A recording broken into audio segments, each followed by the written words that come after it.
बहुत शुक्रिया चेयरमैन साहब। सबसे पहले तो मैं पहलगाम वाक़े की भरपूर मज़म्मत करती हूँ। उसी तरह जिस तरह पाकिस्तान में जो दहशतगर्दी के वाक़यात होते हैं, ख्वाह वो बलूचिस्तान में हो, सिंध में हो, केपी में हो, पंजाब में हो, और हर एक के पीछे जो है वो भारत जो है वो उसके अंदर इन्वॉल्व होता है, जिसका भरपूर तौर पर जो हमारे पास अभिनंदन मौजूद है उनका एक फ़ौजी, वो इस बात का सबूत है कि जिस तरह ये पहलगाम में वाक़या हुआ और विदिन 7 मिनट्स सोशल मीडिया के अंदर ये आ गया कि जी पाकिस्तान दहशतगर्द है। तो वो कौन से, मैं पूछती हूँ कि वो आपके पास वसाइल थे कि आपकी एम्बुलेंस नहीं पहुँची, आपकी कोई चीज़ नहीं पहुँची, लेकिन आपको ये पता था कि ये पाकिस्तान इतने अंदर जाके 40-50 मिनट का फासला तय करके आपकी एजेंसीज़ कहाँ गई, आपकी लॉ इन्फोर्समेंट के इदारे कहाँ गए। इसका मतलब है कि आपकी तमाम चीज़ें फेल हैं।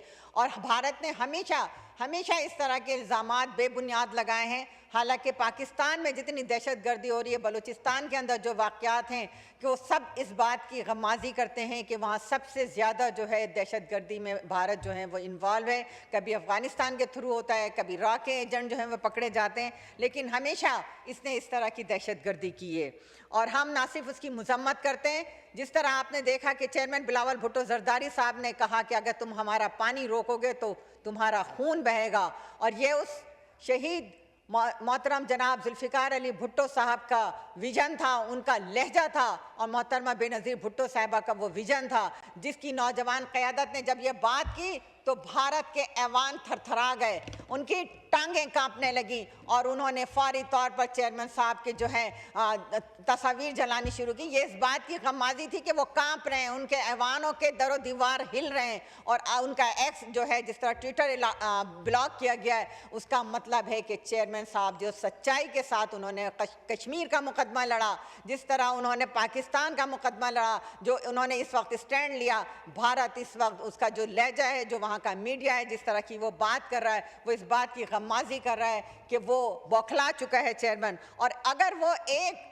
नौजवान क़यादत से बौखला गया तो पाकिस्तान की जो 24 करोड़ आवाम है, जब वो बात करेंगी तो भारत कहाँ खड़ा होगा।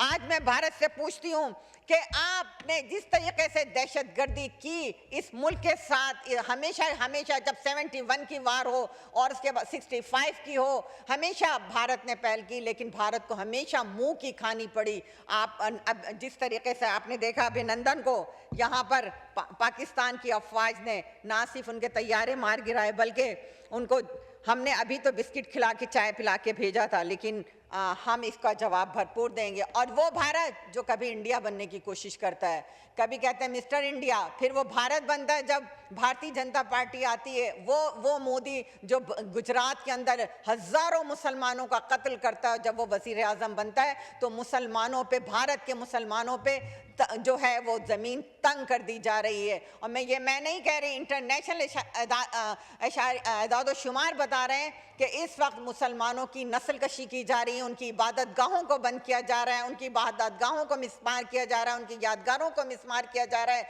और हिंदुस्तान के अंदर वो जो इंडिया था वो आज भारत बन चुका है, और वो इतना इंतहा पसंद भारत बन चुका है जिसने वहाँ के मुसलमानों पर ज़िंदगी जो है वो तंग कर दी है और उनकी नस्ल कुशी करते चला जा रहा है। आज हम पाकिस्तानी फ़ौज के साथ खड़े हैं, और ये 24 करोड़ अवाम जो है पाकिस्तानी फ़ौज के साथ है। अभी मेरी बहनें जिस तरह बैठी हैं और बात कर रही थी, तो हम वो ख़वातीन हैं जो अपने बच्चों को अपने शहदाओं की बहादुरी की लोरियाँ देकर सुलाते हैं। हम वो माएँ हैं जब हमारे जवान बच्चे जहाद पर जाते हैं, जंग पर जाते हैं, तो हम उन्हें सर पर कफन पहना के भेजते हैं, और जब हमारे पास उन जवानों की लाशें आती हैं तो हम ये देखते हैं कि उनके गोली पीछे तो नहीं लगी है, और उस वक्त हम अल्लाह का शुक्र अदा करते हैं। तो ये वो जज्बे हैं जिसे कोई नहीं मार सकता, और इंशाअल्लाह ताला ये जंग हुई तो भारतीयों का हाल खोल कर सुन लो, तुम्हें इबरतनाक जो है वो शिकस्त होगी। जिस तरह भारत ने कत्लो गारत मचाई हुई है कश्मीर के अंदर, वो मैंने 7 लाख फौज जो है दुनिया के किसी खत्ते में आबादी के तनासुब से निकालें तो आपको नज़र नहीं आएगी। मुख्तलिफ इंसानी हकूक़ की रिपोर्ट्स बताती हैं कि 1989 से लेके अब तक 1 लाख से ज़ायद जो है कश्मीरियों को शहीद कर दिया गया है। ना सिर्फ ये बल्कि हज़ारों अफराद को मावराए अदालत कत्ल किया गया है। ख़वातीन के रेप और जिनसी तशद्दुद के वाक़यात जो हैं वो भारतीय फ़ौजों ने एक जंगी हथियार के तौर पर इस्तेमाल किए हैं। 1991 में कोनान पोशपुरा में जो इज्तिमाई ज़्यादती का वाक़या है वो इंतहाई अफसोसनाक मिसाल है। इसी तरह हज़ारों नौजवानों को उठा लिया जाता है, उन्हें गायब कर दिया जाता है या ऐसे मुकाम पे रखा जाता है जहाँ पे किसी की अप्रोच ना हो। इसी तरह उन्हें या तो कत्ल कर दिया जाता है।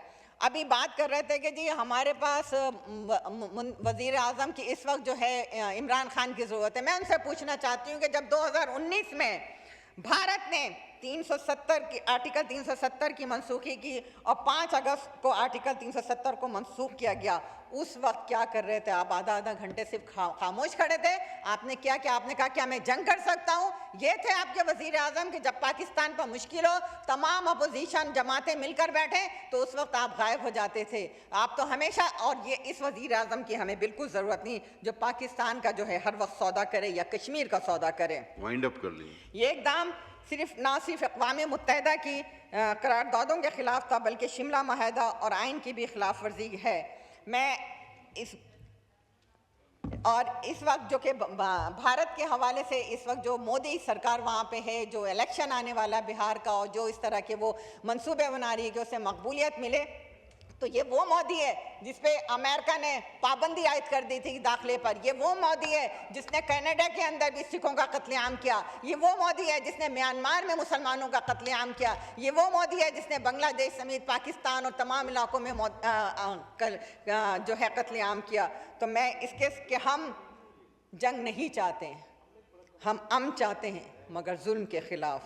अगर जंग लाजिम है तो फिर जंग ही सही। बहुत शुक्रिया जी।